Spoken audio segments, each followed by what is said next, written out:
Hello,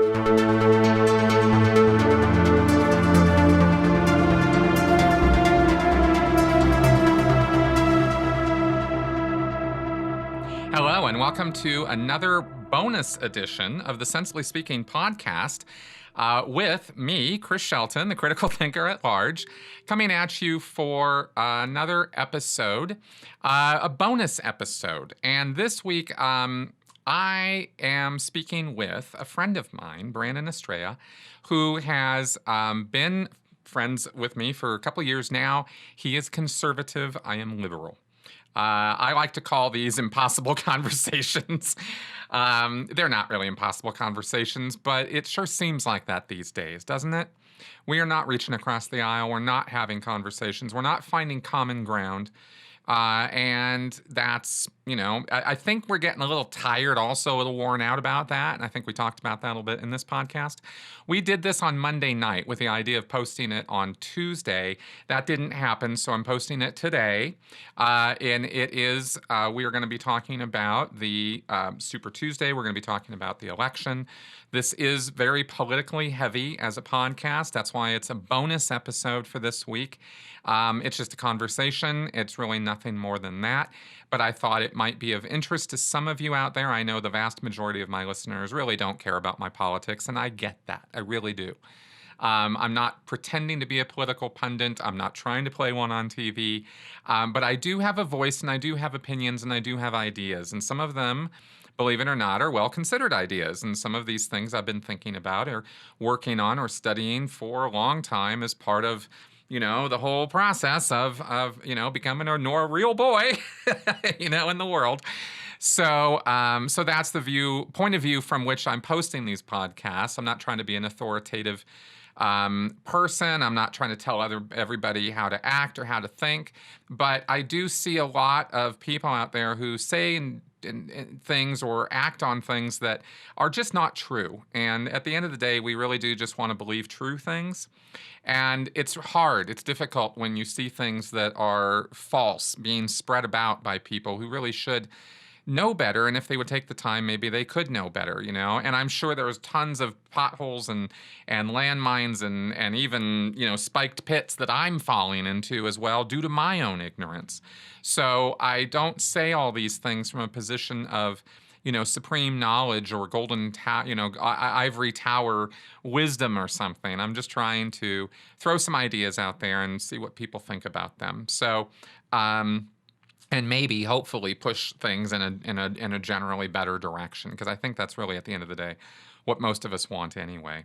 So with that little intro in mind, we're just going to jump right into it and right into the conversation I had with Brandon. And I will look forward to your feedback on this. There won't be any little end note at the end. We'll just be wrapping up. We were initially doing this for his channel, for his podcast, and it might end up there as well. But I wanted to post it here. So enough said. Let's get to it. Thought I'd relax this time. Sometimes I get a little uptight about podcasts and stuff, but this one I'm just kind of, relaxing. I mean, what is it? Tomorrow, Super Tuesday, right? I believe so, yeah. Yeah, so a lot of things for people to be tense about right now, so I'm trying to be the anti that. I noticed your post, yeah. Yeah, and I'm not gonna. I'm done unfriending people. I'm done blocking people over politics alone. I mean, I'll block assholes, but sure. I'm done with the just on the politics thing. It's just not right. And I want to go through this year in as chill a mindset as I can, because things are going to get crazy, and they're already ramping up in that direction. And I've already seen some extreme memes and stuff that I thought wasn't going to happen for a few months. And I'm like, oh boy, here we go. So it's kind of like Toad's Wild Ride in the United States during election season, right? And I want to be out there more as voice of reason, and let's be chill, let's be calm. Remember, there's a future here. That it's not that the end of the world is not November 19th or whatever, and we are gonna keep going. Everybody thought we were all going to die because Trump got elected, and okay, we're all still here. There haven't been riots in the streets. There hasn't been, gays are not being hunted down with shotguns. That's not what's going on. Yes, there are very objectionable things that have come out of the White House when you look at it from a moral perspective, or, from a sort of a hypocritical perspective. Yeah, there's all the political bullshit that goes on, and worse because Trump's manner is the way that he is. So I don't like the guy. But when I look at an assessment of the damage that's been done, yeah, there's some really bad things. I really didn't like it, but it wasn't any worse than I think it might have been under, other Republican presidents, perhaps. I don't know that Ted Cruz would have, that I would have thought any better of any of the things he ever said or did, or Marco Rubio, or some of the other guys who had been on that stage in 2016. So, do I want another 4 years of Trump? Absolutely not. I want that guy gone. I think he's destructive. But it's not the doomsday scenario that so many people thought it was, and that's what I'm trying to harken back to and say, hey, let's be chiller this time. I agree with you wholeheartedly, and it was the same thing that I had heard when Obama won a second term. They were like, "Oh man, if Romney does not win, like the government is going to reign supreme. Skynet jets are going to be flying over. We're going to be locked in our home. They're going to have like gun owners are going to have to wear an armband that says gun owner on it or something like that." And that's right. That's it right. was some pretty radical. Taking your guns, man. They're coming to take your guns. And you lived through that side of the hysteria. It was pretty crazy, wasn't it? It was, and yeah, he did try to do some things, but the way that they were making it seem on the fringe side was that the ATF was going to be kicking in your door at dinner and shooting your dog to take your 30-round mag.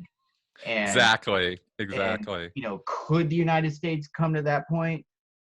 Yeah, it could, sure, but I don't think that in the way that they describe it, it's going to be an overnight thing. And I think that the way the fringe on both sides tries to push these things to get people, I've tried to look at it.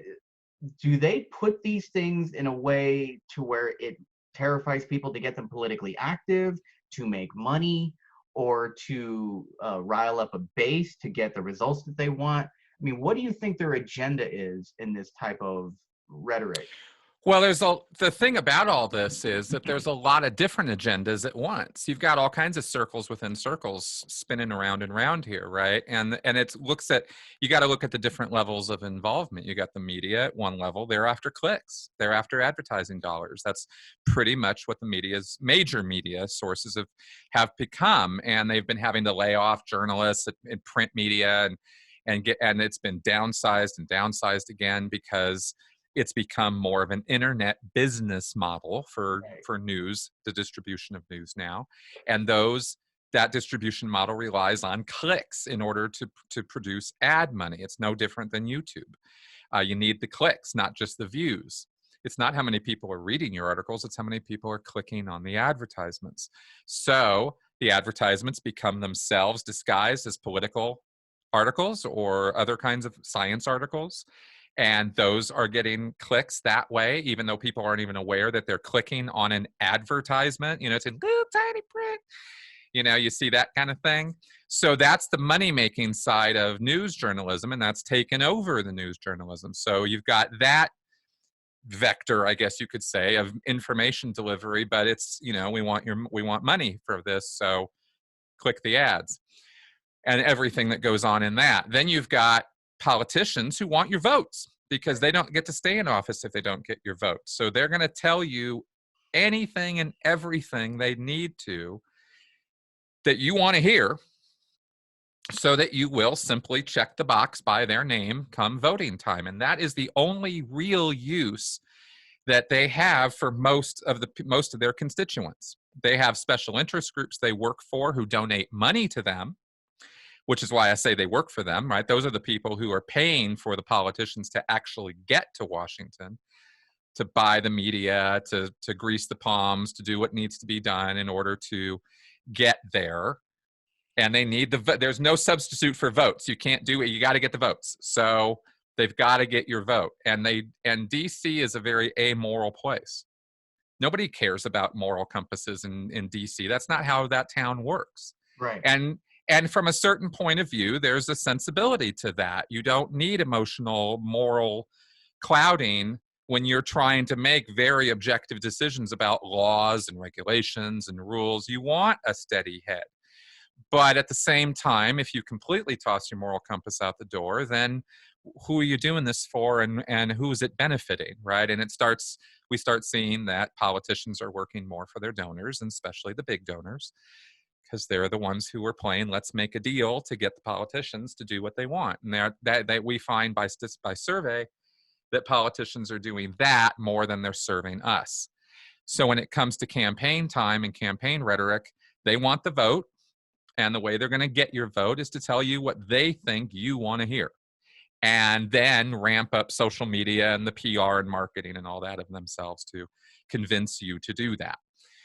So there's that level operating, and then you've got the money interests at the highest level, the CEOs, the 1%, the people who are buying these politicians, right? They're buying votes, they're buying interest from the politician. When they call, if they've donated enough money, that politician's going to answer every time, right? That's what they're paying for, is a voice and influence on that person's decision-making process. Right.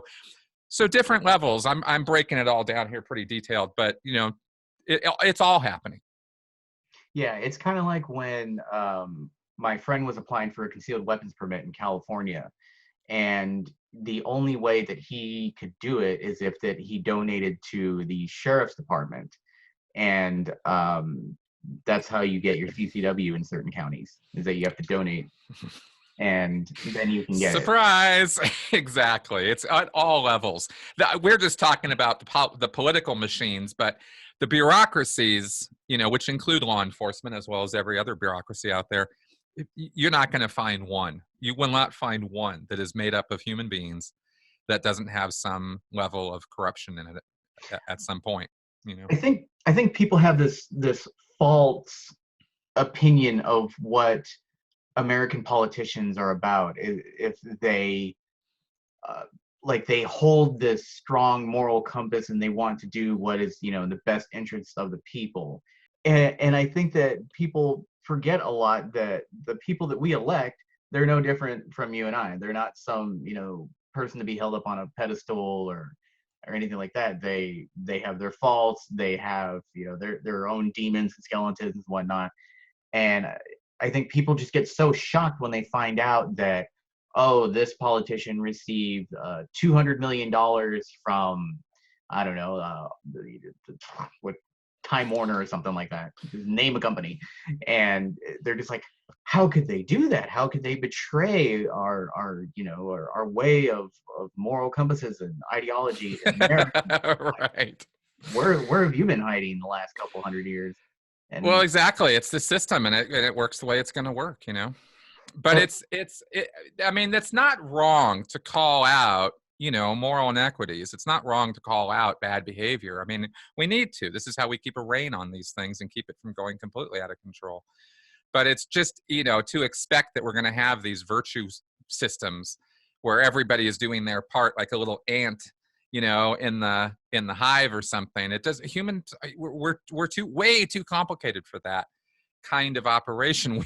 We have to see our interests served. We have to have a selfish reason to be involved in anything we're doing. Even if that's the selfishness of the satisfaction one receives for altruistic actions. I mean, there's always some feedback we're getting. That's why we do what we do. So to expect that we're not going to operate on our nature in any human system is kind of silly. And I think we see that kind of idealism on both ends of the spectrum in different, voiced in different ways. Right. Something I wanted to get your opinion on, and it's something that you and I touched on quite a while back, the difference between people that are very progressive, liberal, and somebody who is more, say, conservative or right-wing, and how they react to things that may anger them or piss them off, or whatever term you want to use, something that they don't agree with.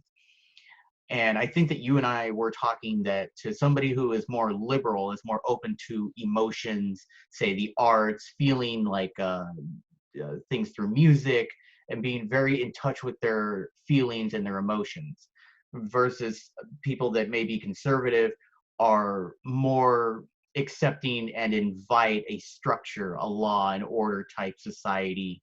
And that if something is like, if they're told about a law that goes through that prohibits them from doing something, they may not like it, but they're not going to go out on the street and like throw a brick through Bank of America or something like that.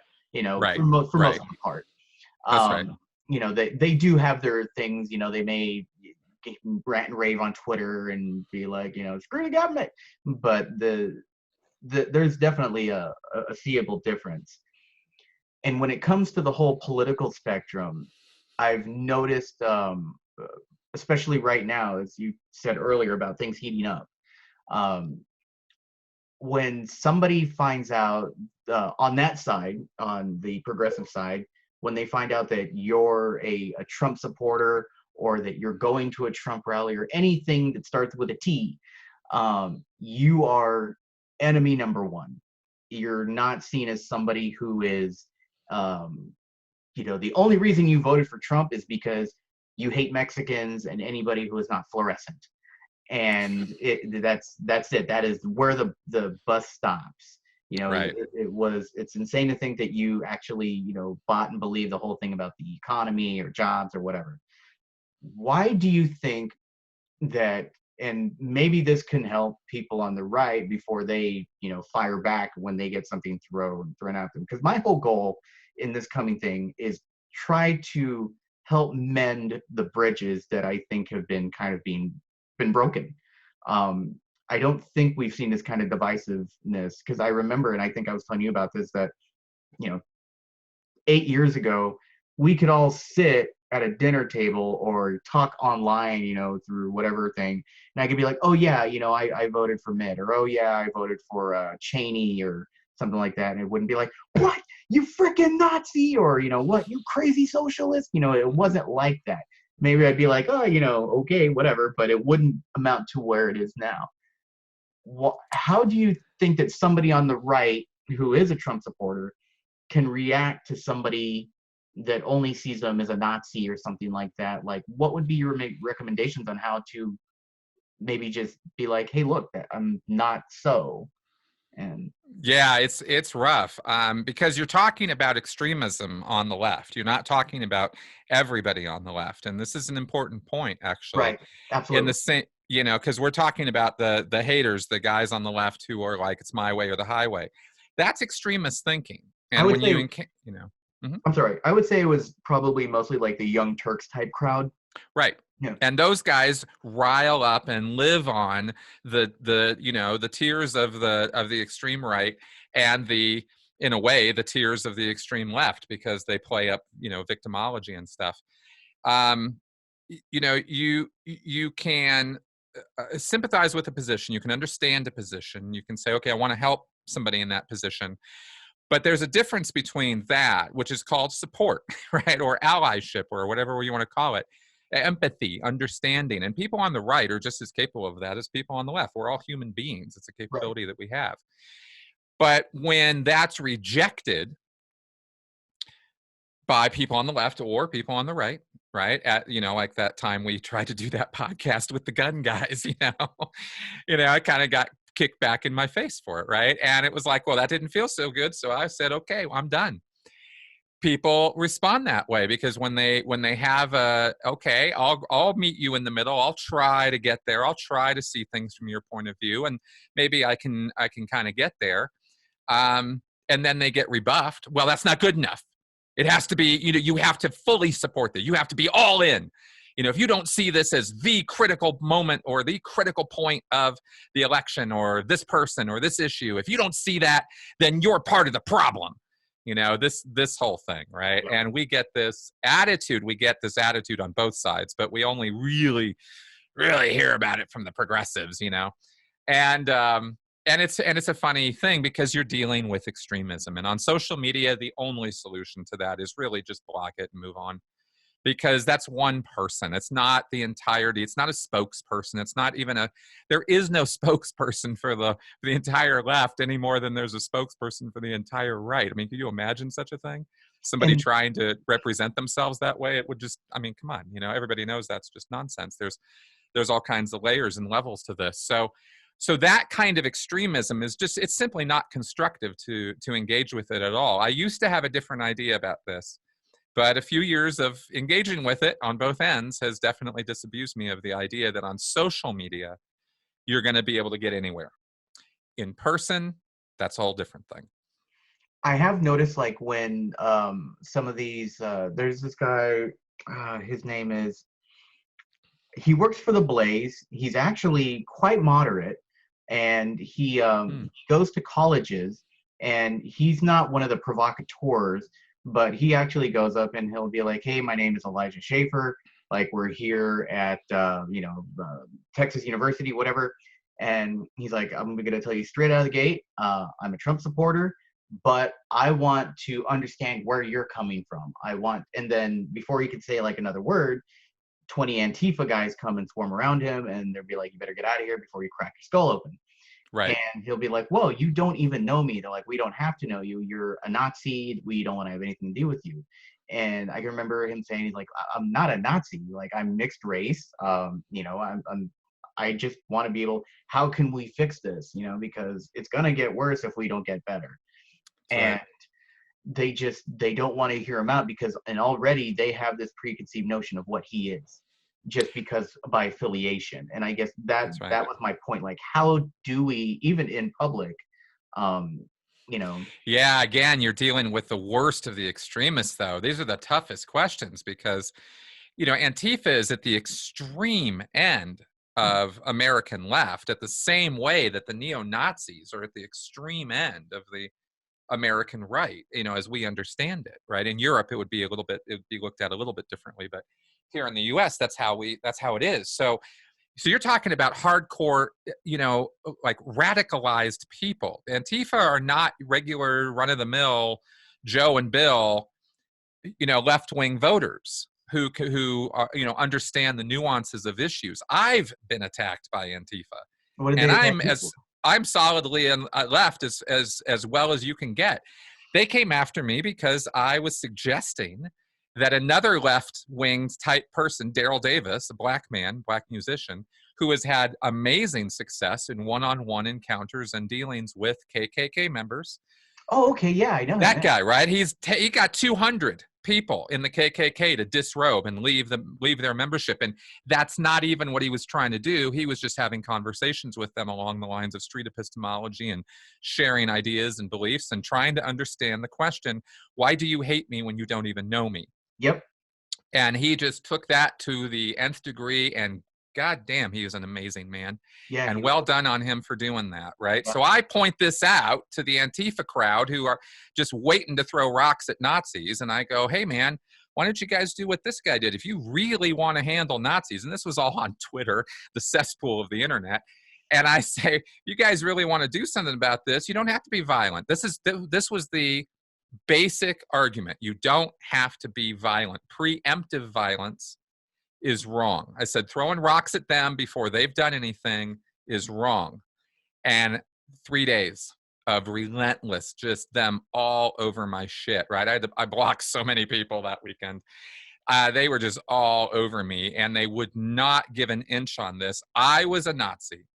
I was the bad guy, right? I was a Nazi sympathizer, right? Worse than a Nazi. I was a race, I'm not a race betrayer. That's the Nazi line, but I was like there's no way I was left wing. There's no way I was progressive. No way I could possibly be talking any sense, right? Violence was absolutely the only possible solution to meet, the neo-Nazis. There was no other possible way of dealing with these people. And it dawned on me after, this direct assault with these guys, that these are not people who are interested in solutions. The people on the extreme ends of these spectrums are not about moderation, compassion, tolerance, understanding. It is 1,000%, not 100%, it's 1,000% my way or the highway. And I believe personally that most of Antifa is made up of people who are just want to do violence to people and are looking for an excuse to do it. They're just angry. And Yeah, they're just angry, upset young people who want to beat up on stuff. And why would it be that such people wouldn't exist on the left? I mean, they certainly exist on the right. So, why would that not be that way? Of course it would be that way. And that's where they gravitate to. And they love donning the gear and getting the baseball, but they just want to mix it up, man. They just can't wait. You're not going to reason with somebody who's in a position like that. The only thing you do is get the hell away from them as fast as you can, and hope the police are around to witness anything that goes down so they can take action, right? And that's it. Just get away from those people because they want to do violence. I can't stress that enough. These Yes. are not reasonable, rational people. All their mantras and manifestos and whatever else they've got, that's all just window dressing for an excuse for violence. Karl That's where I Marx honestly cooking believe book. these. Yeah, that's where I believe these guys are at. And that's based on personal experience. It's not. I haven't been poisoned by Fox News, because I'd say all the same things just now about the Nazis and the alt-right folks, right? This whole Unite the Right rally. I mean, Daryl Davis gave the whole rundown on that on Joe Rogan, and it was fascinating because it was a bunch of hate groups getting together. It wasn't statue protecting people. That's not what that was about. Oh, you're You talking know? about Charlottesville? Yeah. Yeah. Charlottesville was not about statues. That was the reason that they put down on their applications for parade requests so that Right. they could have their meetings. They said, yeah, we're gathering here to honor the statues of the Civil War. It's not what they were there for at all. So, so those guys, I don't have a kind word to say about them either. They're just as nuts. They're just on the other end of a political spectrum. So the rationalization for their violence is different, but at the end of the day, all they really want to do is beat up on people. So. I did talk to a few people that did go to Charlottesville, Uh-huh. and a couple of my friends went there, and they were just there to just kind of see what was going on. And it's kind of like when we have like a gun rally out here or something like that, and you'll have I have a bunch of friends who are on the left, and they'll go there just to kind of see what's going on or whatever. And anytime you have a big congregation of people, where I think just people are attracted to things that might be, ooh, what is this? It's kind of, is this dangerous? Is this going to be, it's just kind of like, I don't know, like, I can't There's really, certainly a looky-loo rubbernecking contingent. it's like when we drive and we see like a car that got smashed or Yeah, something yeah, like the rubberneckers. Yeah, it drives that. you Yeah, crazy. Well, exactly. you speed up. You don't have to slow down and look at this. It's not necessary. Yep. And And of course, we should also note there were way more protesters at Charlottesville, or anti-protesters, right? There were way more people protesting the Unite the Right thing than there were the actual haters, right? And that's right. routine. That's usual. That seems to be the case almost every time in the last few years that this stuff gets covered. What I usually see, because I remember I was talking to somebody about like the Proud Boys, which originally started out as just like kind of like a guys club type thing.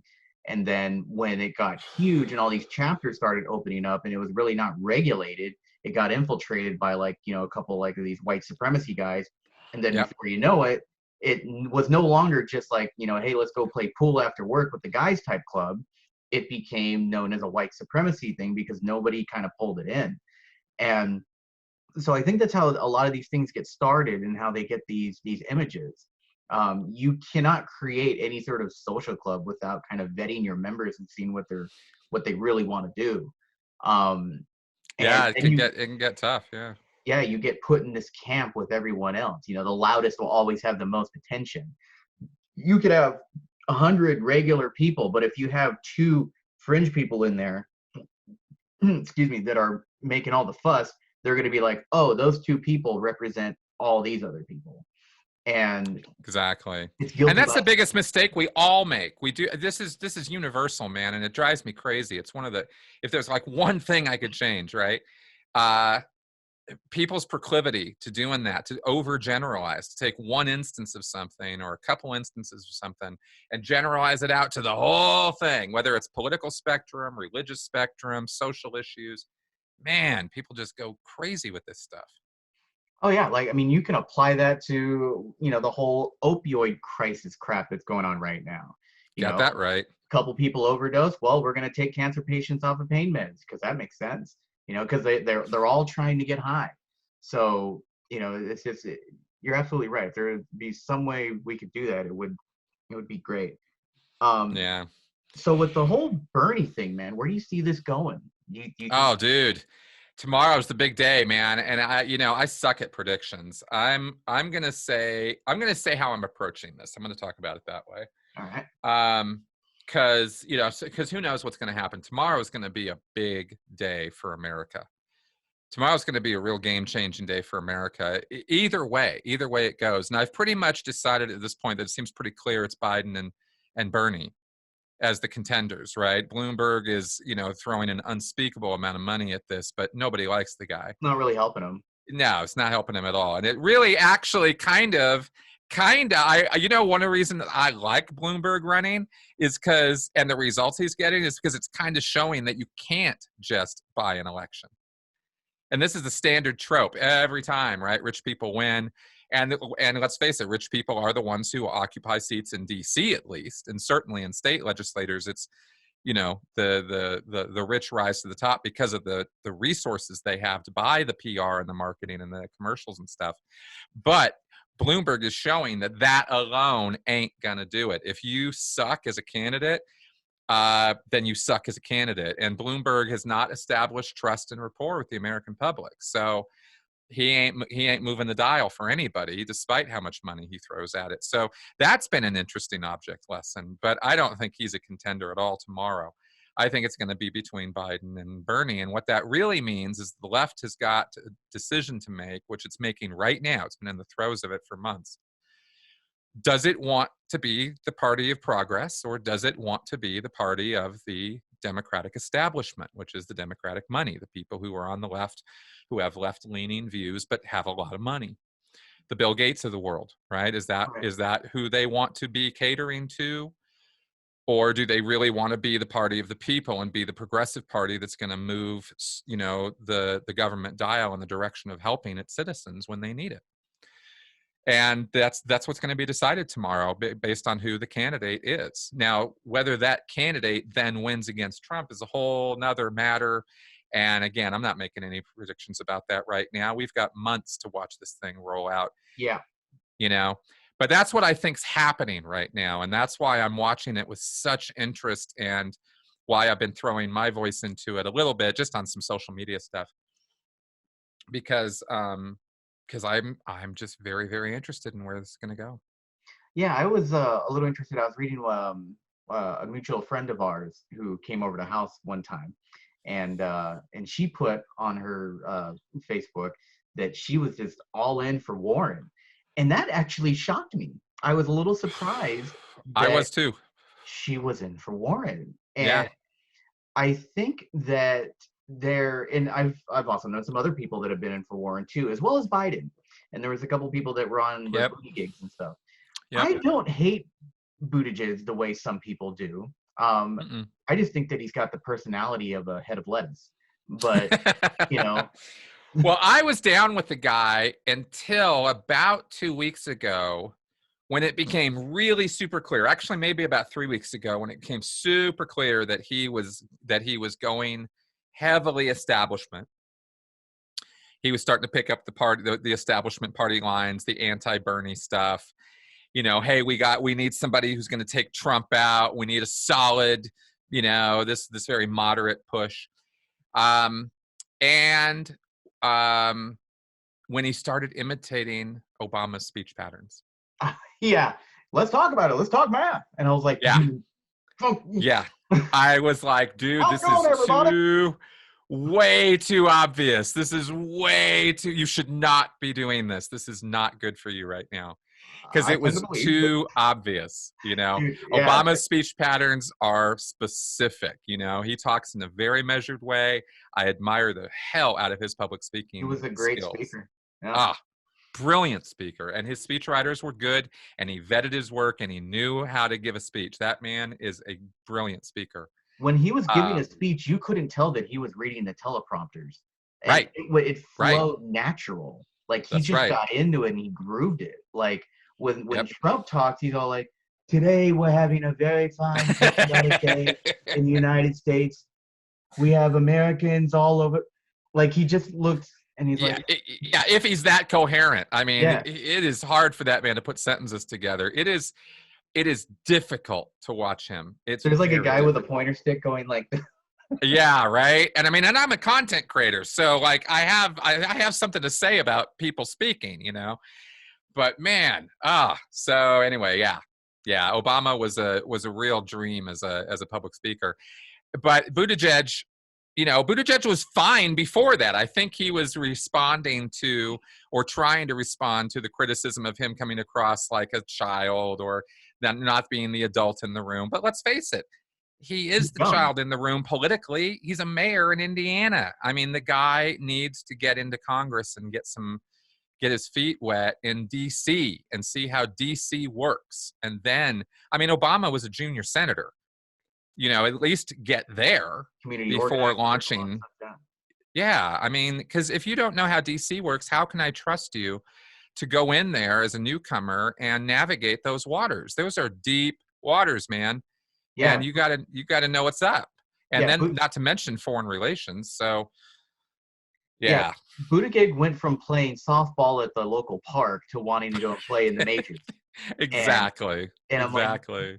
no, like you're a pretty likable guy, man, but you're jumping in too fast. And who I really liked, and a lot of people hated me for this, but I really liked Tulsi Gabbard. I knew you were going to say that. I knew you were going to say that. Hey, maybe you can answer me this because you maybe been keeping track. Yeah, What is she still doing in the race? I don't Like, know. dude, she's got nothing, man. Like, what is she doing in there? I don't get it. Maybe she didn't want to drop out because she didn't want to endorse anybody else. I don't know. Well, I was hearing some rumors that like she was looking to possibly ask Bernie for a VP slot. Um, I would be impressed by that ticket, to be honest. Now, Tulsi Gabbard scares me a little bit because her dad is in a real, live, honest to God, destructive cult. No joke. what is And that, Hari Krishna in it? yeah, that's the Hare Krishnas are not just people who dance around at airports. Those guys are, that is a cult, Is you it? know? Yeah, it is. I don't No know much joke. about them. Well, I do. And it's not good. So, so that really bugs me actually. I mean, But they seem like nice enough people. they're nice enough people. Scientologists are nice enough people, but it doesn't mean it's not a destructive cult. It's you know, and that connection really bothers me. It really does. Now that being said, you know, if I'm gonna take that off the plate or sort of put that aside, I like the fact she has military experience, and I like her independent attitude. That's what's appealing to me as well. Yeah, she's kind of a, you know, fuck off no matter who you are kind of a person. That can be good and it can be bad. You know, obviously she got to where she is because she does know how to be a team player. You don't get into the House of Representatives without having some clue about how all that works, or into the Senate without that. So she can play the game. Yeah, she's on But and Veterans I Affairs. like the military experience. I like the international experience, and I like her attitude about that. So, And one you thing know, that really stuck with me is that she's like, I've been to war. I've seen the bodies on the ground. I've seen, on both sides, constant firefights. She's like, I don't want that for my country. I don't want it for my brothers and sisters. She's like, we need to end this. And then she was criticized for talking to some of the dictators. And she's like, we need to have an open line of communication, even with the foulest of human beings. And she's like, because if we don't know what's going on in their backyard, then they're definitely knowing on they know what's going on in ours, and we need to just not bury our heads in the sand and just say because they're bad guys they're dumb. If we can stop a war from happening because of a line of communication, then that's all the better. And I believe that. I think that yeah, we're not going to invite them over for drinks and finger food, but well, of course that's true. You can't have foreign relations if you don't have relations of some kind with foreign entities. You know what I mean? right. And the thing that people forget, the American citizens forget, because we are so isolated and insular in our thinking, and we don't understand our place in the foreign in the bigger international picture. We really don't. We pretend we do. Some of us do, but mostly those who have traveled extensively, right? A lot of people in the military kind of get it a bit Mhm. better because of their travel experience and the fact they've boots on the ground in other places. Not all military do. The Air Force rarely get it Right. because they're never on the ground. Probably get a bunch of shit for that, but anyway, um, You know, you get, like Mark Twain says, you know, the cure for you know, racism or whatever is travel, you know, Mhm. for prejudice, right? The cure for prejudice is travel. um so you know, so I think that's, you know, Americans don't really get that, and so we have this isolated sort of point of view, and so we think we're all that, and sometimes we're not all that, No. you know. And I think that's anyway, I just like harping Yeah. on Americans, you know, somewhat. You know, I love my country. I love everything about it in terms of its value system and what it's trying to accomplish for the world. You know, but I think we've made some pretty big blunders in the 20th century that we're going to be fixing for a very long time, and I'm disturbed by the fact that not everybody sees the blunders for what they were.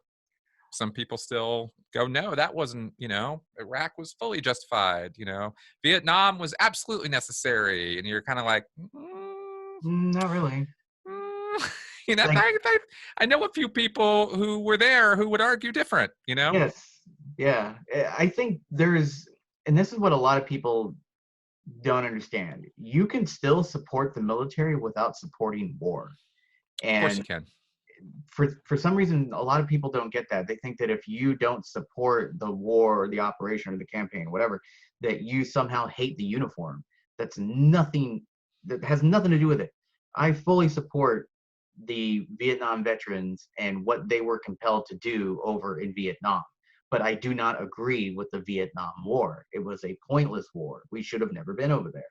The only thing that happened was there we lost American lives. We lost. You know, it was a pointless war. And somebody would be like, "Oh, you don't support the troops." No, that's not it. You know, every single person that went over there, you know, deserves a handshake, a hug, and you know the deepest respects. But I did not support the war, and I did not support us going over in the Middle East either. You know, and Yeah. it's just, and that's what I admire about Tulsi Gabbard is that she can understand the difference between supporting the troops and supporting the war.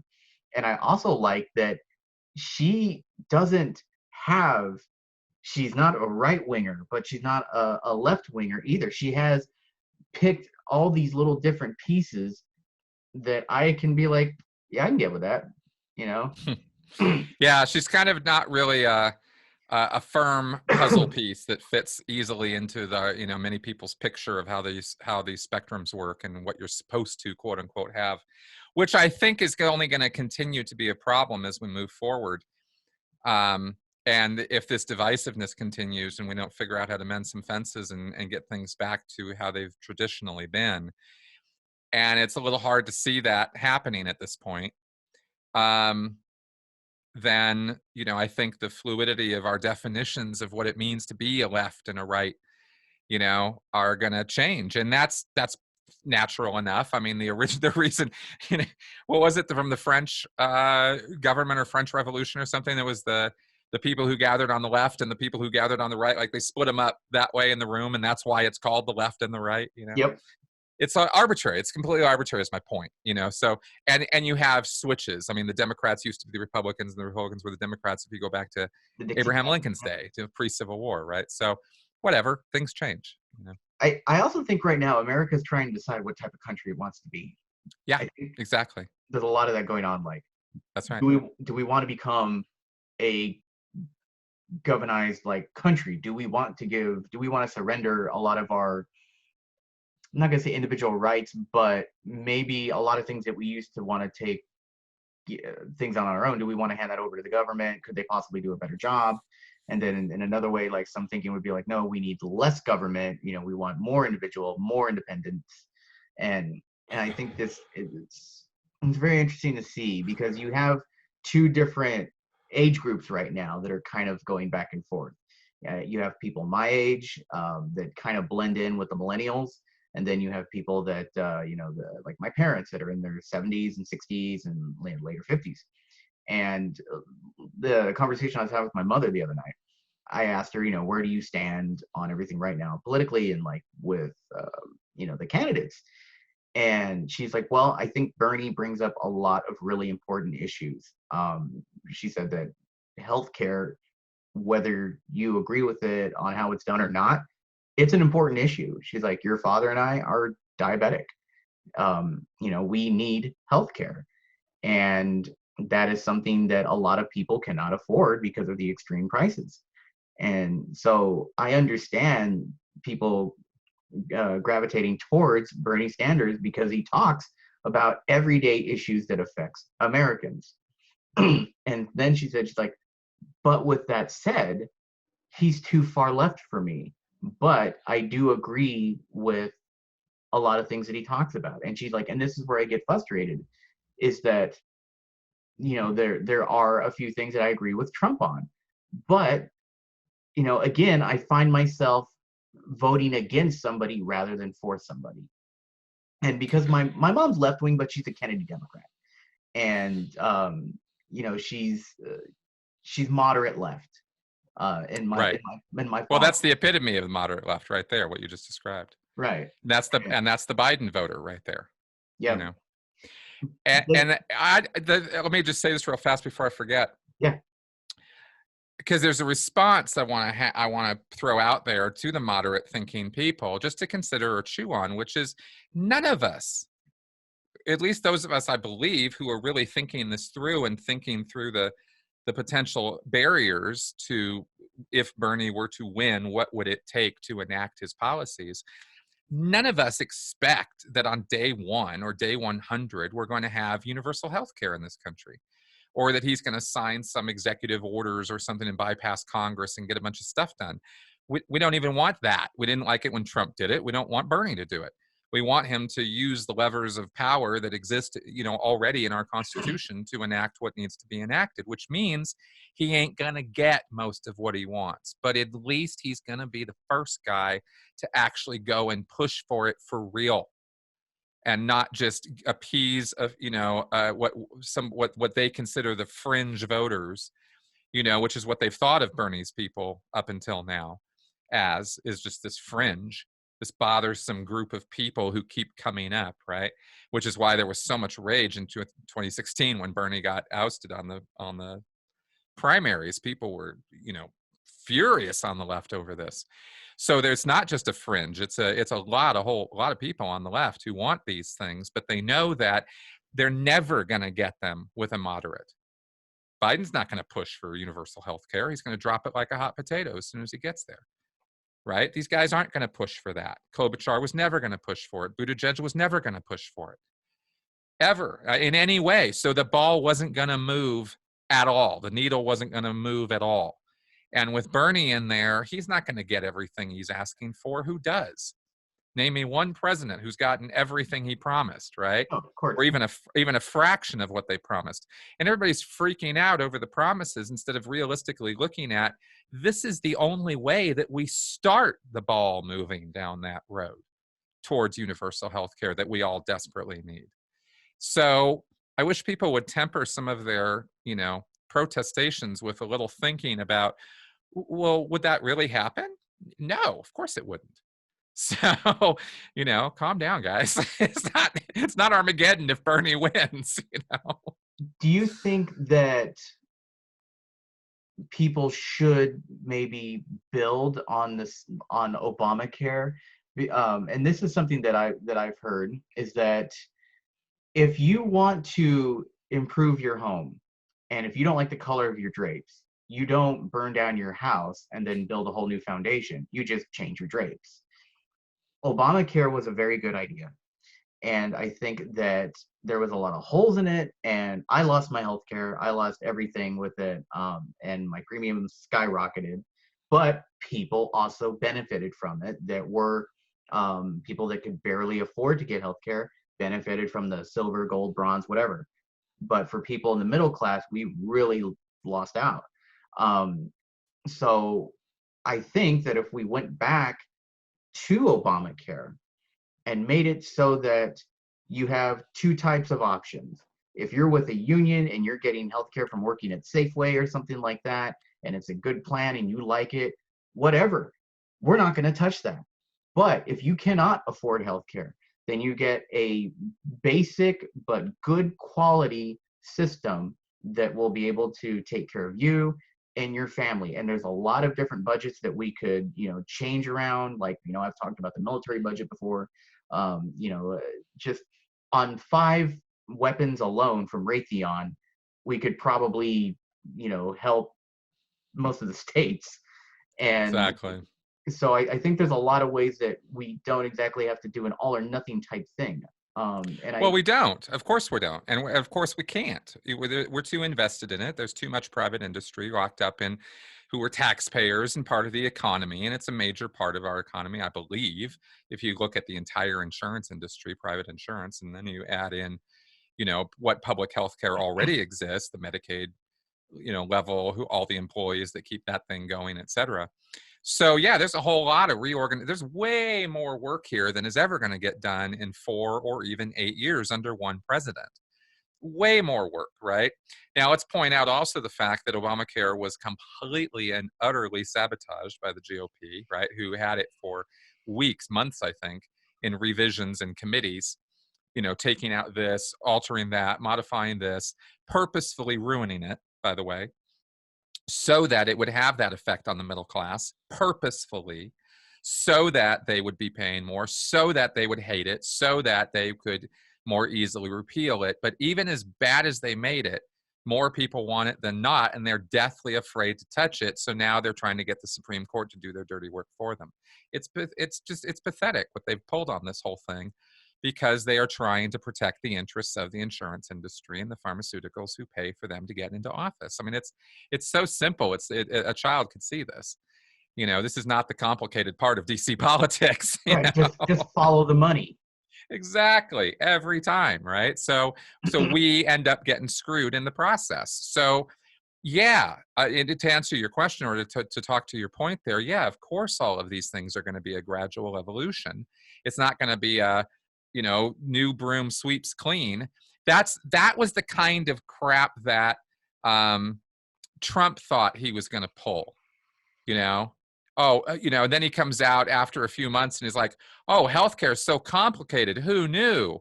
And we're all like, "Dude, everybody knew, right? Like you just blased on this thing like it wasn't going to be any big deal. Guess what? It's the biggest deal. It's a mess. It is oh my God. If you tried to map it out, it would take you weeks. I mean, it's just insane, all the levels of this thing. So Well, it's like that comparison where people are like, well, Denmark did it. Bitch, sorry, Denmark has 6 million people. We're 328 million people. exactly. Like, and the way our government does stuff, I mean, remember when Obama was complaining, quite rightly so, and laughing at the time, after his administration was just about over and he did his hey, now I can really talk tour. And he went around and was like, look, this is what I had as an option and this kind of thing. And I think at some point in there, he was talking about the website. Remember, the website was such a disaster? Yeah. Right? And everybody blamed Obama. It's all Obama's fault. And Obama had to take it because what was he going to do, right? He couldn't throw, the necessary people under the bus or explain things. Nobody cared. So then he gets to come around later and go, look, guys, you guys do you know why that happened? It's because there are manuals this high, right, of regulations and rules that coders have to follow in putting together software for the government. Nobody at Microsoft has to deal with that level of rules and regulations to put stuff together. It took us months to navigate all that crap just to get the software put together that we did, right? So point being that these things, there are levels, that our government works at with this stuff that you never sees the light of day. And then people blame the surface level stuff because they never see the stuff going on underneath. Right. That's all I wanted to point out with that little example there, Yeah, I really think that Bernie could probably win over the moderates if he kind of if he didn't really change his principles, and if he didn't change what he wants to do, but explained it into a way that a moderate person would understand. Because right. moderates think way differently than progressives, as a conservative and whatnot. And moderates are, I would say now in 2020, moderates lean more center right. And I would say that, they're not Trump fans by any means, but a lot of moderates are religious.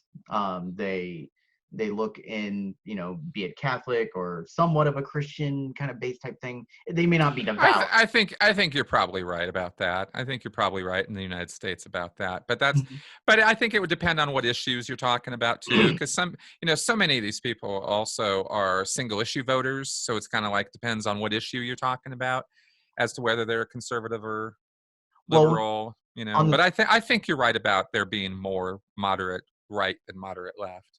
on the on the debate stage, he was asked by and also in 60 Minutes with Anderson Cooper. Anderson Cooper said, he said, so you're going to get rid of private health care.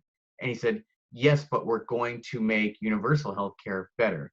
And then Anderson Cooper said, but for anybody that has private health care or wants private health care, you're going to get rid of that. And he said, yes. And then I said, right then you lost the moderates, because I know. believe it or not, moderates want to feel like they're in control. That, Right. and people that are conservative don't want the government saying, hey, this is what I feel that's right for you. Even though it could be in their best interest, people don't, I think people, regardless of what country you come from, we want to feel like we have some control over our lives. We don't want to surrender it to like people in suits, in a big building. Of And course. and I think that's where the gun control argument comes in for a lot of people. I know for me it does. The last thing I want somebody to do is tell me what I'm safe with and what I'm not safe with. Um, and if I want to pay $150 for this plan, well, damn well, who are you to tell me different? If I feel that this, because of my income, fits me better, then I'm all for it. But when I think Bernie does say stuff like that, I think that does kind of hurt him. I don't disagree with you on that. I think you're right. And I can't defend him. He's going to have to come up with his own messaging on that, because I think you're right. At the same time, I understand the fact that he's trying to be at the bleeding edge of progressivism, of what he would say would be realistic. I don't think it is, but I think it pushes in the right direction, as I was just going on about. And I wish that people could see that kind of nuance in what's going on. It takes a longer term look. It takes a bit of a bigger look. You got to step back outside of yourself and kind of look at the broader perspective and the bigger picture and realize, just like with gun control, it's a marathon, not a race, not a sprint, right? It's a long-term game we're talking about here. We're not going to be able to alter the insurance landscape of the United States for 300 and however many million people live here in 4 years. That's ridiculous. Even if we put the entire government on nothing but that, it would be almost impossible to turn that train that quickly on that. And anybody who thinks about it for a moment should see that. I go, oh yeah, duh, of course. So this is the choice for, do you want this at all? See, that's really how I see this. And if enough people can't see what I'm saying here, then it's going to get lost, and then this opportunity is going to go by, and we'll get another 4 years of Biden, possibly, at best. That's the best case scenario for the left if they choose that non-progressive course. But then who picks up healthcare again and when? Because Bernie, if he just got his ass handed to him on that and he loses this year, right? He doesn't get the nomination. Well, how old That's is going to Bernie sit. too? Yeah, well, yeah, he ain't coming back for another one. I'll tell you that. So who steps up next with that same level of intensity on healthcare? And what's it going to take for the American people to actually get it on healthcare? Because that speaks to the fact, if that happens, then that speaks to the fact that the majority of people, if this is all honestly done above the boards, then it speaks to the fact that the American people really don't get it on universal health care. And the rest of the world, this is one of those points where America's insularity really works to its disadvantage, because Americans are getting their ass handed to them on health care. Oh, I And spent $2,000 this week on right. doctor's appointments. And so you see it because it's affecting you. Right. And other people, I don't get it, man. They're just blind as bats on this. It is scary because literally people from the overseas, both directions, Australia, Europe, all of them are like just all over social media going, you guys are nuts that you don't have this. You're not just a little nuts. You're full blown insane for paying what you pay for your health care. It doesn't have to be this way. And everybody, and all the people who push back against it in America, I'm convinced they're suffering from some kind of Stockholm syndrome, of our system, because they just think this is the best it could possibly be. It couldn't possibly be any better. And they really don't seem to believe that it could be better, Well, you I know? think one of the biggest things in the last, I want to say 4 or 5 years, maybe even longer, a lot of Americans have lost faith in their government and they don't trust their government.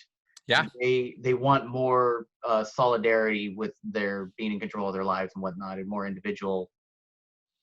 I think they want to go back to a time where they felt that the government was working for them, not the individual working for the government. And I don't know at what point in our history it became where the government became so powerful. It went from 5 individuals in a beer hall, having a meeting with the local town folk, to now these huge entities worth trillions of dollars and being guarded with tanks and untouchable. You can't. If I wanted to call Nancy Pelosi right now because of something that I had on my chest and I wanted to address as an American citizen, I wouldn't be able to get to her. I can't even get to my own local governor. There's no way, But back in those days, you could go to those town hall meetings and you could be like, "Hey, Senator so and so," or "Hey, Governor so and so," and they Well, wouldn't. yeah, I mean, they still do town halls and stuff. Senators will come back to their states and be beholden to their voters to one degree or another, especially during the election time. Right, but how much of it is actually, you know what I mean? Oh, totally, And totally. the I don't mean to be Pollyanna no, no, about it. no, I I get get you. it. And the other thing that I've heard with government healthcare, a big concern of mine as a chronic pain patient and a lot of other people is that right now the DEA and the CDC have waged war on chronic pain patients with the Right. whole opioid thing. That's right. And for some reason, they refuse to see that it's not pain prescription pills. At one point, it was absolutely doctors were being way too liberal over prescribing, but then that got wrangled in. And I don't know if I've never talked about this online before because it's kind of a private thing, but for people that don't know, what happened in the late 90s, from the, I don't say mid 2000s, is that the pharmaceutical companies, being it, what's it called? Can't think of, there's so many, but like Malinquat or any sort of big pharmaceutical company pushed incentives for doctors to prescribe OxyContin. They said that it was non-addictive, that you could take it if you had pain, and then if you wanted to stop it, you could. Well, with anything that is opiate based, your body does become dependent on it and you cannot just stop. Well, I don't know if it was through money payoffs or, certain sort of vacations or whatever, but they were pushing a lot of doctors to prescribe this just for your minor aches and pains. You bumped your shoulder, here's a bottle of OxyContin. So they were just dishing out all these prescriptions to everybody for anything and anything. You got a tooth pulled, here's a bottle, whatever. And it became normalized. But then we found that people were abusing these things. So instead of vetting patients, instead of monitoring things, we just let it go, and then it spilled out into the streets. And then people, that were not taking them for the right reasons became they abused the medications, and then so all that fiasco happened. And then the government saw what was going on. So they said, "Oh, you know what? We're just going to yank everything at once, regardless of why you're taking it. If you're taking it, we're going to yank it from you." So what happens then? You have people that have become accustomed to taking these medications for good or for bad, and now that it is unable to be reached, what are they going to do? So either they have these three options. For chronic pain patients, it's being in bed, suicide, or taking your risks on the street. Many of them have taken the suicide and trying to buy stuff from the black market. The cartels saw what the government did and they said, "You know what? We've lost money on marijuana. That's no longer an entity for us, but there is a plot to be filled here." They buy cheap fentanyl from China. They manufacture these little pills that look exactly like your regular Percocet or Vicodin, but it's not oxycodone, it's not oxycontin, it's fentanyl, which is measured in micrograms, not milligrams. And so somebody that may have, been looking for some sort of relief, two people are affected. You have the addicts that are affected, and you have the honest to God, true, non-abusing pain patients. And so both parties die.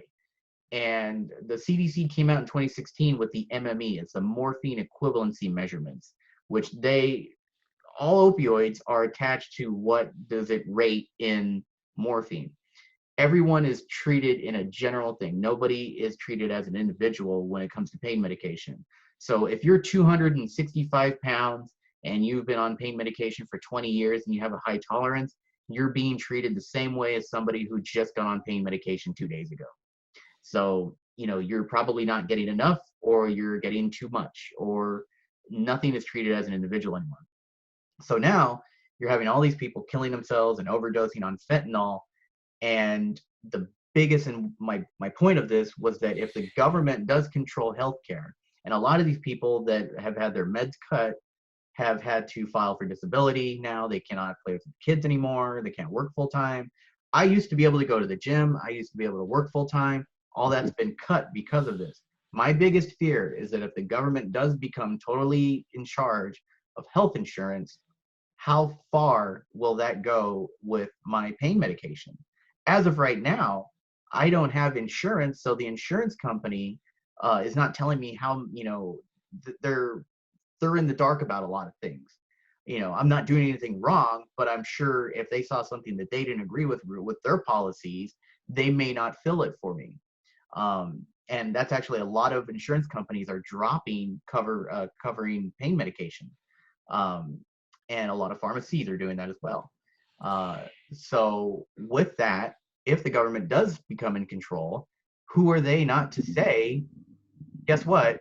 We're not gonna we're gonna we're not gonna do this for you, or they may come after you in some way, as they're doing the doctors now. My last doctor, who was basically treating palliative care patients, end of life patients, people where their insides were liquefying and they were just looking for some relief before they died.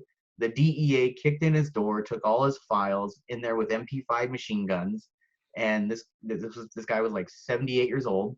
And he was told by the DEA, you need to kick all 400 of your patients. And he said, I'm not going to do that because these people have nowhere to go. So the DEA took his medical license and they shut him down. So, Yep. Well, I'm going to tell you exactly why all that's going on, because you're right. It's fucked up. It's fucked up beyond all measure. It is total horseshit that all that is happening. And there's a reason for it. And the reason is not because the government's administering this. The reason is actually much more specific than that. There were specific individuals in the history of our government, Richard Nixon being one, some folks back in the 1920s being others, who decided that their racism would be whetted and their political careers would be forwarded by blaming minorities for drugs and introducing the idea of criminalizing drugs, opiates, and marijuana. Right? Nixon went to town against the blacks and Mexicans for marijuana. Oh yeah, especially in the crack cocaine era. Oh, absolutely, right? Then we get cocaine, then we get the war on drugs. This is Reagan's and Bush's, thing, and Clinton with the 3 strikes law. I mean, both sides of the aisle were pushing this bullshit. And the basic problem, the philosophical problem at the bottom of that, is treating drug dependency as a criminal activity rather than a medical issue, which is what it actually is. Yes. The crime stems from the disease, or we could call it a disease. I don't mean it's a biological thing in the same way that it's a virus or a bacterium, but it acts like a disease in many, many ways, and it is certainly addictive. Yeah, very much so. And that addiction is a biological process. It's not a moral issue.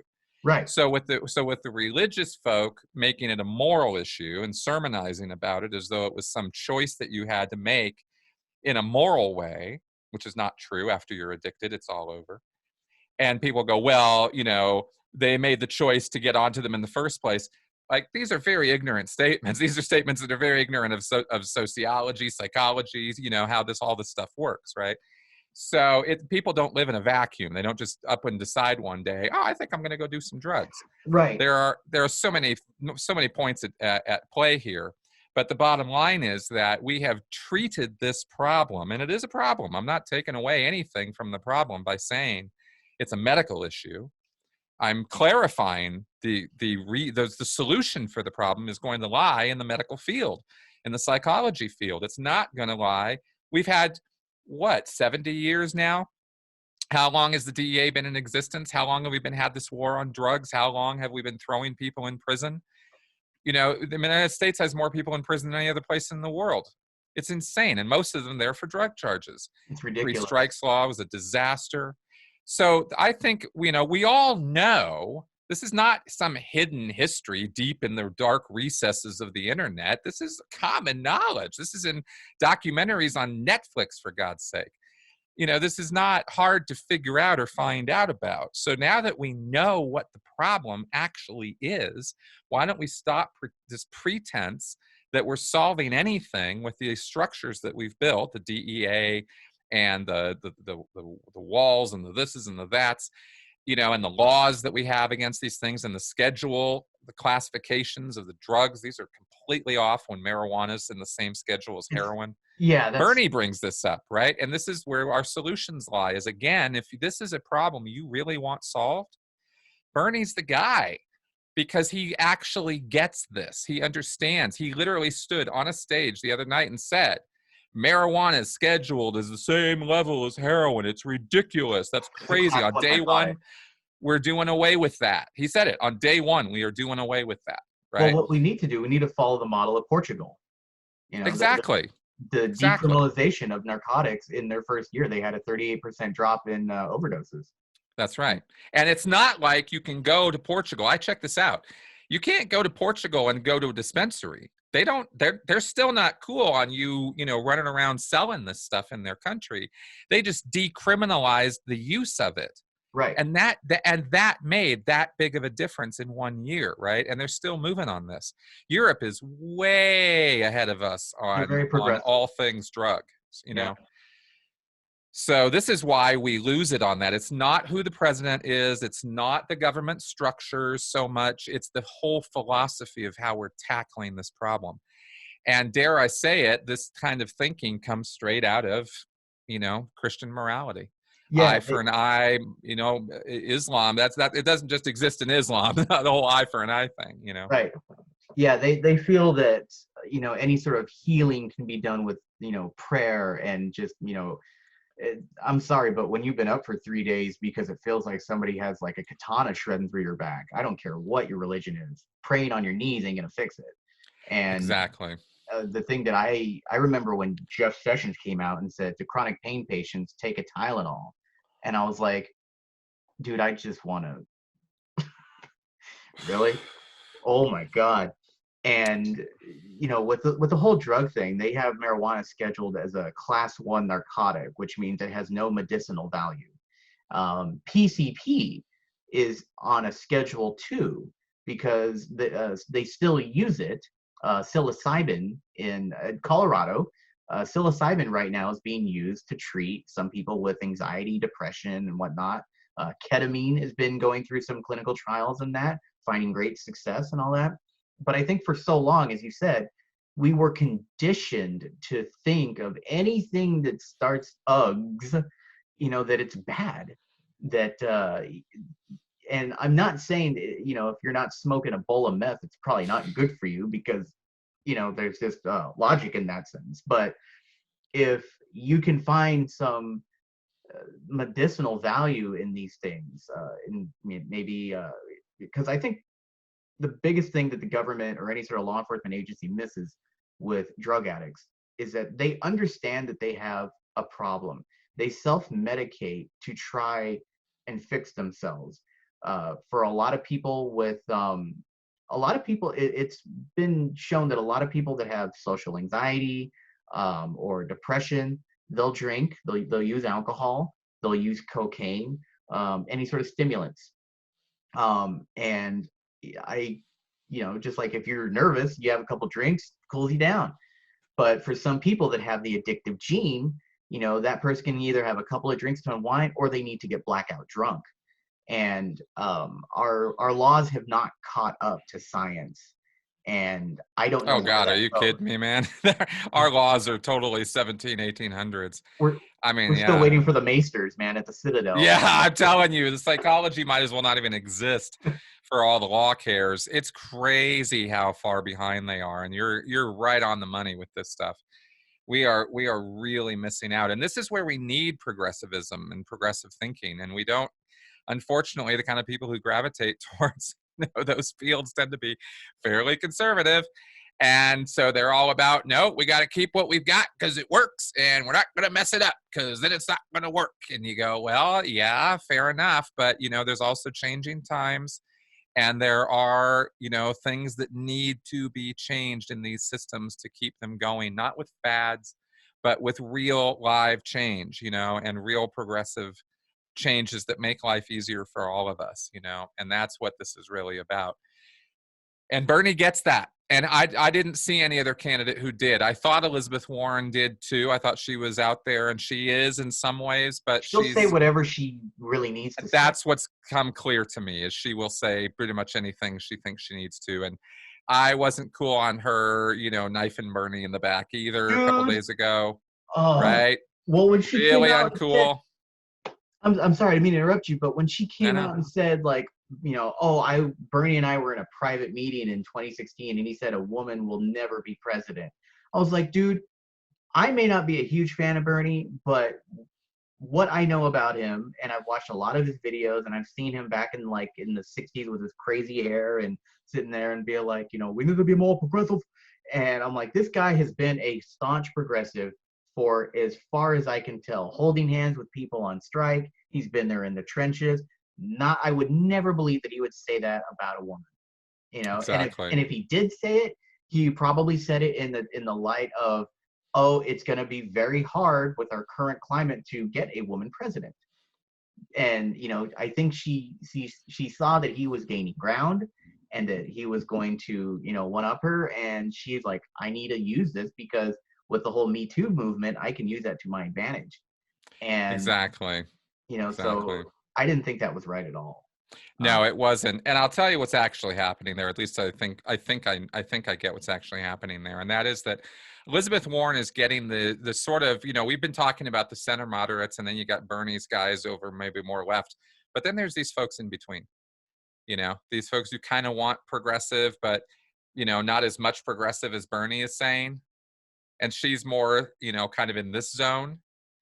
And I think what's happening is she's decided or been asked or told that her role now is to just take as much as she can away from this, She's taking PAC right? money now. Because that means it won't be as many delegates for this, which means we have a better excuse to push this, right? Which is Biden, of course. Have a So contested convention and whatnot. yeah, because she was a heat-seeking missile against Bloomberg, right, during the debates. She went out, man. She Oh, went out swinging. She's like, yeah. "So you want to tell us about those NDAs?" And he's Oh, like, yeah, she was going for the throat, man, and he was not prepared. He looked like an no." idiot. So now her task, now that Bloomberg's not really a serious candidate, now her task is, take Bernie out as much as you can. And it is sad to me that she agreed to do that because it's clear that she did. And nothing that is done in these races is by chance. Nothing. That was all You know, pre-planned. yeah, this is planning. This is the result of planning. This is the result of focus groups. This is the result of surveys, and the very best people get paid a lot of money to do this work. And so knowing that this is all theater in a way, we're the wild card in this whole thing. Our decisions are what decide. This is choose your own adventure, right? Right. So it's kind of like that, and that's how this election cycle is going to run. It's going to keep running this way. They're going to try to do it by design. Bernie throws them off the same way Trump was throwing the right off. Remember how crazy the right was reacting to Oh Trump? man, Bush, Cruz, Oh, Rubio, like everybody was just aghast, they were guns blazing for Trump. They're like, how do we get rid of Trump? How do we derail him? We got this guy can't be president. We're gonna, he's talking about draining the swamp. We don't want to lose that, and so they were attacking him the same way that the elites on the left are going after Bernie. And I wouldn't put it past Warren to have a conversation with Biden to be like, hey, if you get up there, what position can you offer me? And Exactly. and Exactly. the same thing that I felt when Bill Clinton met with Loretta Lynch on the tarmac out here in Phoenix. I'm pretty sure he was like, hey, if you make sure that Hillary's stuff goes away, there's going to be a nice cushy desk for you in our cabinet when we win. Big And time. and it's like people don't see that. But for Warren to really go against everything that she had built her campaign off of to go and attack Bernie, I'm like, you guys celebrate the same progressive principles. Why are you going to backstab him? Like, he's done nothing but help you out. And I'm pretty sure if she became the candidate, he would probably endorse her. You know, again, Of I course he would. Of course he would. I And am that's what's not. so cruel about this, you know, is it gets vicious like that. And that is really sad. And you don't see Bernie doing that. And all this bullshit about Bernie bros is just so much, meh, meh, meh, meh, meh. Like we're talking about a fringe group of folks on the internet. This is ridiculous stuff. You're Yes, the there are passionate Bernie supporters, just like there's passionate Hillary supporters and Warren supporters, et cetera. It just gets a little bit blown out of proportion, I think, because of the fact that Bernie's shaking things up. I hate comparing him to Trump in any way, but it's just if the shoe fits, and right now he's blowing up the left the same way Trump was blowing up the right. Well, the one thing that I've noticed with Bernie and Trump is that they attract the same type of supporters. Different different ideologies, of course, but the same passion that this is our guy. He's hitting home runs. Like, we're That's gonna true. defend him. We're gonna defend him. And That's then you true. have his super supporters that are like, if you even talk bad about him, we are gonna run you to the ground. Yep. And because I was watching The View, and Whoopi Goldberg was talking about this whole thing, and she was saying that Bernie is making a lot of waves and he's pissing a lot of the elites off. And she's like, but the one thing that I have seen is that these supporters that are in the fringe will defend him endlessly, and they'll say some really mean things. And and it's but I understand that, because when you are passionate about somebody, and you see this person as somebody who can help you, and you look at the opposing side as saying that you take it personally. So I Of course think, you do. Of you course know you do. because I remember when I was all in for Trump, and people were like supporting Hillary, and I hate to admit this, but I have to, because I looked at Hillary as somebody that was going to clean out my gun closet, that was going to shoot taxes sky high, that spat on the police and the military, that went against everything that I believed in, and I looked at her as this monarch, so to speak. And then when somebody would be like, oh, I'm still with her, and I'm like, you mother, like, you know, Exactly. I didn't go Exactly. after people hardcore, but I would just be like, talk to the hand, you know. Yeah, exactly. I didn't want Well, to. it's what we do because we identify with the people that we follow, right? And we want to be like them. And this is just total Psych 101 stuff. It's not really complicated. But we can overdo that. And that's what cult thinking's all about. That's where the whole, abusive codependent thing comes in. So, yeah, so you don't want to really let yourself go there. It's a politician. It's not your dad. Right. It's not something you need to get personal about. People get so personal over this stuff, and They they really do. really they get too deep. And It's this is me talking to me 3 years ago, wishing I had known this. same here. Yeah, because I went too all in on it, and I couldn't see the 1,000-yard view. And seeing that now has been an education. I don't feel I'm wrong for having opposed Trump. I still stand by everything I ever said about the man. But my emotional level is what I'm talking about. My personal investment in this was too much. Even if the things I was saying I still agree with, in terms of the points I was making, the vociferousness, yeah, It's what that was not needed. it's what the You Trump know, supporters call TDS, where it's basically like this person lives, breathes, and eats like anything that's anti-Trump. They wake up shaking their fist at him. There's a meme that I saw where this guy's riding a bike and he shoves a broom handle in the spoke and he's like, fucking Trump. And he just like just everything, if Trump, opened the door the wrong way, this guy's life is over or something like that. And they just hate him with so much passion versus the people that, like you just said, like, I may not like the guy. I think he's an idiot. I would never support him, but he does not define how I live my life, my feelings, how I treat other people. And I think for a lot of people that they just get into this simmering hatred for somebody, and that's so unhealthy. And I used to have that for Hillary Clinton, man. I remember watching them at the debates, and I just had, and now I feel like it was such a waste, all these feelings and this attention that I gave her, and that I put into just thinking that, if I keep hating this person, somehow this will help Trump win. And, but I wasted my own, just got my stress level super high, and, and it didn't do anything.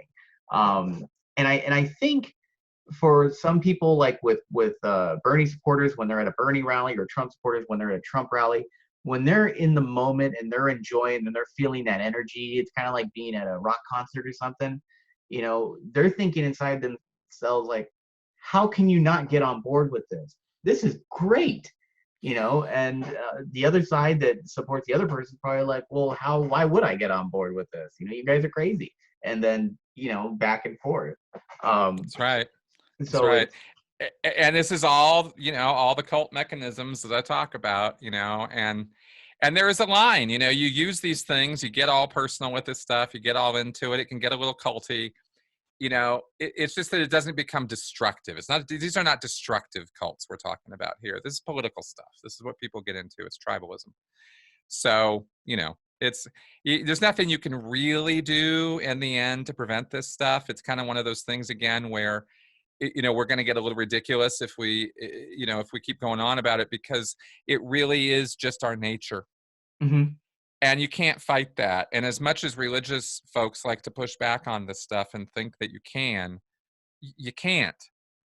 And that doesn't mean that we were all born in original sin and we're all sinners and there's nothing we can ever do to redeem ourselves or something. There's nothing to redeem. We are just alive. We are here. We are doing what we're doing, Well, and so I think that attitude also colors a lot of all the problems we've been talking about. well, you see the same thing with sports fans, that Yeah. really become passionate about their team. And if you're, let's say you're, I don't know sports at all, but like you're a Kings fan, and then Yep. the guy next to you is a Ducks fan, and it's like, oh, you son of a bitch, how dare you support the Ducks? They suck. It's all about the Kings, and like they really get into that stuff, man. Fights, brawl out and everything, and what politics has it has become a sport, an analytical sport. And it's interesting, but these are some trying times. And like you said, I think people, regardless of who wins, I think at the end of the day we need to remember that, when all is said and done, you have to share that house with that person, you have to share that workspace with that person. And how is it going to help your day if you have this simmering hatred for that individual just because they may disagree with you? That's okay. Like you said, you're not going to block anybody on Facebook, of with their political opinion, unless they're like goose stepping down the hallway with an SS bolt, but it's just people need to just take a breather for a second and be like, look, it doesn't make this person the epitome of all evil just because you disagree with them. And Exactly. and I don't know where Exactly. we lost sight of that. I don't know how we missed that. I'm not sure either. I'm hoping that you, me, other people out there, in the same way that comedy sort of pendulum swings, or social, we kind of pendulum swing as to what is and isn't okay to say or think or talk about. I think I think maybe the pendulum swinging a little bit, that we're starting to realize that the fervor and the intensity with which we've been dealing with this is really unhealthy. And maybe some of that comes from the fact that people are just so damn exhausted at this point I think by so. it. And it is exhausting. Stress is exhausting. That's kind of one of the reasons why stress is so hard to deal with, is because it takes so much of your energy while it's happening, and for people who, like myself, had it turned up, for the last 3 years, 4 years, right, ever since Trump announced, that's been difficult. And I've had times in my past where I've lived like that, and it wore me out Yeah, badly, man. and I should have learned my lesson. But you get passionate about stuff, and Sure. you get into things, and so we got to talk ourselves down from the ledge. And I think a lot of people might be looking at things better that way now. I certainly, well, you saw, I was certainly getting a ton of agreement on that post about, look, I'm not going to unfriend anybody over this. This isn't a thing anymore. I don't want to do that, right? I'm not into losing connections this election cycle. I don't care about your politics so much anymore. That was really cool to see all the support you were getting. I was a little surprised. Yeah, yeah, and I wasn't, because that's where I know most people are at on the left, right? And you guys don't hear it because we ain't out there making announcements like that. We just kind of chill, and so all you hear is all from all these crazy people like Antifa, and you're like, see, the left is this and the left is that, and it's like, yeah, okay, goose stepping Nazis, like, if that's what you're going to call us, then here we go. Let's play tit for tat, and away we go, right? So, I, I also think that you disagreed with me on this, but I think you also said that you could see where people were just like over it. The whole Trump trial thing and the whole impeachment stuff, people were just over that, man, on both sides. Like, we were just like, we have so many things that we need to get done, and this is the shit that we're focusing on. Like, we could be talking about healthcare, we could be talking about, just a bunch of different things, but yet we're, sitting here, the fate of the world rests on the phone call. And regardless of what side anybody was on that I ever talked to, except for the extreme, they were just like, I just want to eat dinner, go to bed, or. Yeah, I still disagree with that whole line of thinking, but it's from a place of kind of disappointment in the American public, on one hand, because I know you're right. People just want to get on with their lives, blah, blah, blah. But, that's what opens the door to tyranny. And I'm sorry to put it that way, because I know that's kind of this like whatever, but that is how it happens. I'm not making that up. That's not Chris's opinion of how history works. This is how it works. People get apathetic, right, about, their government. They get into a place where they think it doesn't matter what they think. It doesn't matter what they do, right? This is that whole Stockholm syndrome thing I was talking about earlier. It's a manifestation of that, that you're kind of in this, what you perceive to be this abusive relationship. You can't fight back, right? The government's very narcissistic, it seems, and in these days it is. And so this is a problem. And the only way this problem ever gets solved from a historical perspective is people step up and say, no, I don't think I like that. I don't think I want that. I want standards to be upheld, and Trump violated standards, and he broke the law, and he should have been punished for that. And all the rhetoric and back and forth and all of that was very noisy, very time consuming, very difficult, and I don't think resulted in anything super positive. So sure, I can say, yeah, that was all a big waste of time, but I don't think it was a waste of time to get into the history books. At least somebody cared enough to say, no, this was wrong, and this needed to be said out loud somehow, and it didn't get said after the Mueller report, which is when it really should have been said. And so then we're going to drag this phone call into it, and we're going to make this the thing. Well, it was a wrong thing for him to do. And I don't care if every single politician has done it in the history of politics or at any of a number of rationalizations for it. It was wrong. Well, if there was, I'm sorry. So, if there was, and I'm just asking a question because I honestly didn't follow it. If he did do something wrong and there was like harm done, and if he did do something illegal, then why was it all dropped? Because of the GOP Congress. What do you mean, why was it dropped? Well, no president has ever been impeached by his own party. And that's what it would have been required, right? That 3 times impeachments happened, and 3 times it hasn't happened because the ruling party let the guy off the hook. That's what happened. It's not any more complicated than that. Because even a lot of Dems like voted either no vote or they voted no on it. I know There was even What, a in the couple. Senate or in the House? Well, let's see. The Dems have Because the it Senate, passed the right? House. The Dems have the House, It and was voted down party lines, as I recall. well, there was a couple Democrats that went over to the GOP. Um, Yeah, all right. yeah, and I mean, it was I don't know what to say about that, but it was still the right thing to do from a historical perspective, and it was still the right thing to do from a moral perspective. And you rarely see that sort of thing. You know, we were watching. Let me comment on this and just sort of say this, yeah. so that you actually get my full perspective on it, because Melissa and I have been laughing our asses off lately watching old Saturday Night Lives Mhm. and from the Clinton era, Those are when fun. Clinton was getting impeached, right? And Saturday Night Live would do their satire news every week, and they would also do skits about Clinton, right? Because Daryl Hammond is like this genius level Clinton impersonator.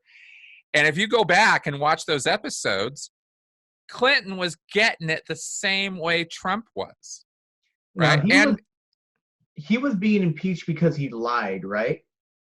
yeah, and there were multiple investigations. Whitewater was an investigation.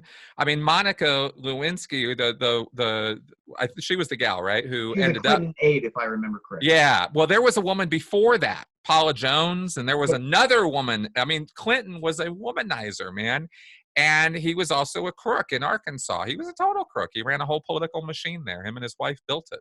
I didn't know that. And oh yeah, absolutely he was. But my point was everybody knew what was going on at the time, and he still got support, and then he got impeached, and then, he got off the hook, and then that was that. Same is what I'm trying to say here, right? Should he have been impeached for sexual misconduct in the White House and then lying about it? Yeah, he should have been. It was a disgraceful thing for him to do as the president of the United States and then lie about it in front of everybody until he finally had to confess the truth because he got busted. But that was the least of the things that Clinton was actually guilty of. Same with Trump, right? And so this is the teeth gnashing frustration of the parties acting to protect their guy rather than acting in a judicial, objective manner when they're doing judicial stuff. And it was very clear all over social media that no member of the GOP, which is the majority in the Senate, was going to deal with this in an objective manner. Not one of them even pretended to. So you kind of go, well, was he really impeached, or was that just a sham that was inevitably going to end that way? Well, of course it was. But I feel good on the Dems for at least taking a stand and saying, we disagree, we think this is wrong, and here's why, and documenting it. And I know it's a difficult topic, but I think that's where I kind of come down on it. A lot of people said that like the Dems couldn't let 2016 go, and that they have this like simmering like hatred and stuff. And the way Adam Schiff approached it was kind of like on a revenge motto, and that's the way a lot of people on the right saw it. And honestly, like I hate to say it, but I just didn't care because I knew it wasn't going to go anywhere anyways. And Yeah, well, all they're doing is repeating Fox News's talking points when they say that. I mean, Fox News is the most watched news channel in the world. And a lot of those guys on the right are the ones watching it. So when they repeat its talking points, I kind of go, yeah, it's not really a big surprise there. You know what I mean? In the same way that, you hear a lot of the guys on the left, repeating what Maddow says. I don't, because I don't listen to Maddow anymore. But, she's kind of a that's. conspiracy theorist at this point, man. Some of the stuff she says a little wacky.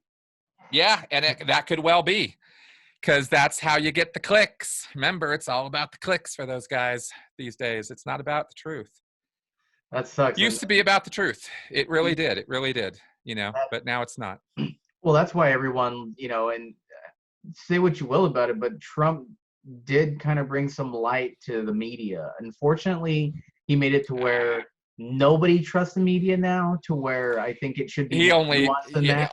yeah, there was a fire there way before he got there. This has been a problem for a very long time, the media problem. This is going back to the 80s, when laws were changed that regulated what the media could and couldn't do. And since those laws changed is when we saw the rise of divisive media. That's when Fox News happened. That's when Rush Limbaugh happened, et cetera, right? And this is all in the 90s. So so Trump is just fuel to the fire, right? He's just throwing, He made it mainstream, basically. Well, he bitched and moaned because he wasn't getting the adulation he thought he deserved. I mean, let's be straight. Oh, Trump was not shining a light on anything. Trump was bitching and moaning about the fact that he wasn't getting the adulation he thought he deserved and would get once he was elected, or now that he was in this position. And all he was really doing was showing off his insecurities to the entire world. well, that's why he always has Sean Hannity interviewing him, because That's Sean's like, "Oh, right. can Or I Fox and please?" Friends. Yeah, he calls Like, into Fox and Friends, and they're sitting there on pins and needles and eggshells through the whole show, wondering what's he gonna say next. It's kind of hilarious from a certain perspective. It'll make very, very funny entertainment in years to come. But we got to survive it first, and the next 4 years are not at all certain right now. So in November, I'm hoping that people keep their cool, man. But my hope my so biggest too. my biggest worry is that I think there's a lot of people that have had it, that it's just like, we're tired of this shit. And I don't think they really know what to do anymore. I think they feel that the system has failed them. I think that they feel that the government doesn't work for them anymore. And that's kind of scary when you have people that think like that. Um, you know, so It's true. There's always trying to get to the bigger perspective again, just for a second. I'm not discounting what you're saying at all. I agree completely with what you're saying. It's a little hard to gauge the percentages on this stuff, though. Polling is so skewed, and it usually takes a lot of time after the fact to kind of figure out what happened in an election and why. I mean, it was the racist card for like 3 months after Trump was elected, and that definitely was not why Trump was elected. So you're kind of like, okay. So it takes a while after the fact to usually figure out why stuff goes down the way that it does. Um, but sitting in the middle of it right now, we can just kind of, I don't see a majority of the United States population, or even a very super large percent, so pissed that they're ready to do more than just grumble and moan and bitch and complain about it on social media or to their relatives or whatever, and take it out on their friends right. and their frenemies. So I think that's kind of where we're still at. We're not anywhere near economically, socially, even with all the divisiveness that we complain about right now, it doesn't translate to the real world anywhere near the way it does on social media. And until it does, until it's like everywhere around us, and you really can't go out without getting into it with somebody over something like this, when it's at that level is when we should really be concerned. At the level that it's at right now, it's not even, there's not even social unrest, really. There's protests, which is perfectly normal and acceptable behavior and is a constitutional right. Absolutely. So so we're not in any kind of riotous, oh my god, it's end of days kind of thing. I got to thinking that way for a little while, some time ago, and I did some deep dive, some real research on this stuff, and we're not there. So that's my take on it, at least. But that's not to say people aren't pissed. Oh People yeah. are pissed, absolutely. But when you look back in history, people are always pissed. There's always a reason to be pissed about something. Yeah. That's right. And they're always pissed. I'm not kidding. I say that facetiously, but I'm actually not kidding. There's always some level of pissed offness at the government, going back to the beginning of the United States. It's almost traditional to be pissed off at the government in the United States. Yeah. So It's yeah. It's as American as apple pie. Good stuff, man. Yeah, absolutely. Ready to wrap up? Yes, sir. Cool, man. Yeah, I appreciate you. You coming on again, man. It's always a good time. Yeah, this was fun. It's fun to just kind of let loose on some stuff. It We'll see is. if anybody cares. Yeah, I don't know But it what was time I'll fun. put it on, but yeah, I'll put it up in a few days after I'm done editing. I Cool. can film my other editing If stuff. you want me to, I'll throw this up on my channel. I don't have a problem. Sounds good. All right, man. All right. Talk later. See ya later. Yep. Bye-bye.